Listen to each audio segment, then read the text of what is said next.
Hello guys and welcome to the cinematic art productions. आज हम बात करेंगे कि मूवीज वर्क कर क्यों नहीं रही हैं। मतलब कुछ टाइम से movies back to back flop हो रही हैं, खासकर कोविड के बाद से। तो क्या रीजंस हो सकते हैं उसके पीछे? कोविड के बाद लोगों का टेस्ट चेंज हो चुका है। मतलब जिन मूवीज को लोग कोविड से पहले देखना प्रेफर करते थे, अब कोविड के बाद उनको देखना इतना लोग पसंद नहीं कर रहे हैं। उसका रीजन ये भी हो सकता है कि ऑनलाइन ओटीटी प्लेटफॉर्म्स पर इतना ज़्यादा कंटेंट अवेलेबल हो गया लॉकडाउन के दौरान, तो लोगों ने इतना ज़्यादा कंटेंट कंज्यूम कर लिया। मतलब ग्लोबल कंटेंट, मतलब साउथ से भी, हॉलीवुड से भी, कोरिया से भी, मतलब लोगों ने बहुत अलग अलग तरीके का कंटेंट कंज्यूम किया था लॉकडाउन के दौरान, मतलब हर जगह से। जिसका एग्जांपल है आयुष्मान खुराना की मूवी, जो कि कोविड से पहले थिएटर्स में चलती थी, लेकिन कोविड के बाद उनकी कोई भी मूवी नहीं चल रही है, क्योंकि इस तरीके का सिंगल कंटेंट ओटीटी पर बहुत ज़्यादा अवेलेबल है। तो उसके लिए पैसे देकर थिएटर में जाना कोई शायद क्यों पसंद करेगा। लोगों का टेस्ट पूरी तरह से चेंज हो चुका है। तो एक हिट मूवी बनाने का आखिर फॉर्मूला होता क्या है? आप लोगों को गर्मी नहीं लग रही? एक बड़ा स्टार ले लो, मूवी को ओपनिंग मिल जाएगी। तो फिर रनवे 34 और रक्षाबंधन को क्यों नहीं मिली? नहीं, मूवी ना ग्रैंड होनी चाहिए, बड़ी होनी चाहिए, लगे मूवी को देखकर कि हाँ एक बड़ी मूवी बन रही है। तो फिर सम्राट पृथ्वीराज क्यों नहीं चली? साउथ से कुछ उठा लो, रीमेक्स बना लो।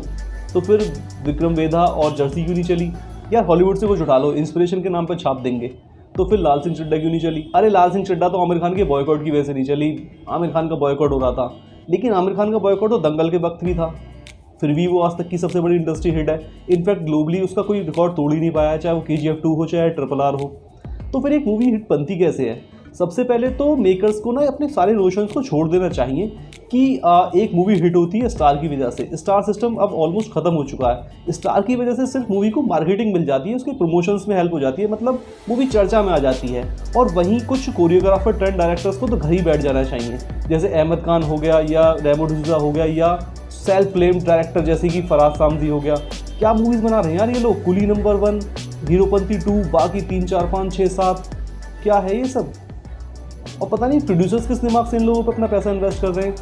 और बायोपिक्स तो बिल्कुल ही बंद हो जानी चाहिए। मतलब मुझे याद नहीं है कि लास्ट मैंने भाग मिल्खा भाग और MS धोनी से अलग कोई अच्छी बायोपिक भी देखी थी। मूवी को ना प्रोजेक्ट की तरह से बनाना बंद होना चाहिए, मतलब कि 40 दिन में शूटिंग खत्म। नहीं जी, 42 डेज पूरा पृथ्वीराज 42 डेज आस्क हिम। इतना डिजिटल से आ जाएगा, इतना सैटेलाइट से आ जाएगा, इतना म्यूजिक से आ जाएगा। थिएटर में क्या होता है वो तो बात की बात है। ये कम्प्लीटली बंद होना चाहिए। मूवी को इस तरीके से बनाएं कि वो जब लोग स्क्रीन पर देखें तो उन्हें लगे कि हाँ इसके पीछे कुछ मेहनत लगी है। मतलब मूवी का डायरेक्टर कुछ कहना चाहता है स्टोरी के थ्रू, स्टोरी में कुछ जान है। बस नेम सेक के लिए मूवी नहीं बना दी, मतलब मूवी बनाओ और पैसा कमाओ। तो फिर वो उससे लोग कनेक्ट नहीं कर पाएंगे। वो कभी कभी चल सकता है लेकिन हमेशा नहीं चल पाएगा। ये चेंज होना बहुत ज़रूरी है। ये माइंडसेट चेंज होना बहुत ज़रूरी है लोगों का। सबसे मेन तो मूवी की स्टोरी पर ही काम होना चाहिए, क्योंकि एक स्टोरी मूवी की नींव होती है। जैसे एक बिल्डिंग की फाउंडेशन नींव होती है, अगर नींव बेकार तो सब कुछ ही बेकार हो जाता है।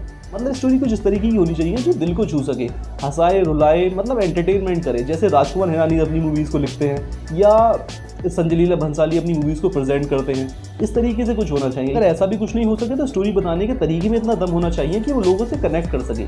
जैसे कि SS राजामौली की RRR, मतलब केवल एक लाइन की स्टोरी, लेकिन बताने का तरीका इतना शानदार कि इंडिया तो क्या मूवी को ग्लोबल अप्रिशिएशन मिल रहा है। या फिर KGF 2 की माँ बेटे के इमोशन से स्टार्ट हुई कहानी, हीरो में जज्बा इतना कि जेब में कुछ भी नहीं है पर फिर भी दुनिया जीतने का दम रखता है। वो मूवी तो हमें बहुत कुछ सिखाती भी है। मतलब कि आपका बैकग्राउंड क्या है वो कोई मैटर नहीं करता।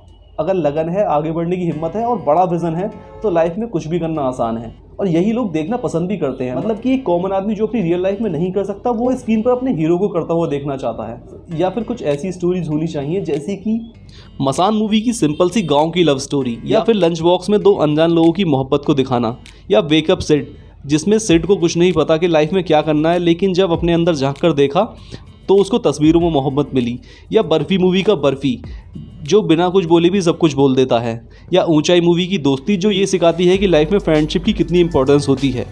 या बाहुबली 2 की कहानी, जिसमें हीरो माँ के कहने पर सब कुछ छोड़कर चला जाता है, वो हमें हमारी इंडियन वैल्यूज़ से जोड़ती है। या आनंद मूवी का आनंद, जिसे पता है कि ज़िंदगी ख़त्म होने वाली है पर बचे हुए दिनों को खुलकर जीने का तरीका। या बजरंगी भाईजान की इंसानियत की कहानी, जो सरहदों से बढ़कर है। या वीर ज़ारा की कहानी, जिसमें मोहब्बत के लिए हीरो ने अपनी ज़िंदगी गुजार दी। या जाने तू या जाने ना मूवी की दोस्ती और दोस्ती में मोहब्बत का मिलना। या धूम 2 जैसी कहानी का एक चोर जिसे लोग प्यार करने लगते हैं। या बाजीगर मूवी का विलन, जो लोगों को पता है गलत है पर फिर भी उसका ही साथ देते हैं। मतलब इस तरीके की कहानियाँ होनी चाहिए और ऐसे डायरेक्टर्स होने चाहिए जो उन कहानियों को पर्दे पर उतार सकें और लोग उनसे कनेक्ट कर सकें। ऐसे एक्टर्स होने चाहिए जो डायरेक्टर को पूरी तरह से सरेंडर कर दें। ऐसा म्यूजिक होना चाहिए जो स्टोरी को आगे लेकर चले, ऐसे डायलॉग्स और बैकग्राउंड म्यूजिक होना चाहिए जो स्टोरी के इम्पैक्ट को बढ़ा दे। मतलब अगर इन सब के मेल जोल से कुछ बनता है तो कुछ कमाल का निकल के आ सकता है। तो ये था मेरा टेक कि आजकल मूवीज काम क्यों नहीं कर रही हैं और क्या बदलाव होने चाहिए। What do you guys think about it? Please share your thoughts in the comment section. The comment section is available for you. Please like, share, comment and subscribe. I love you guys and we'll be back soon.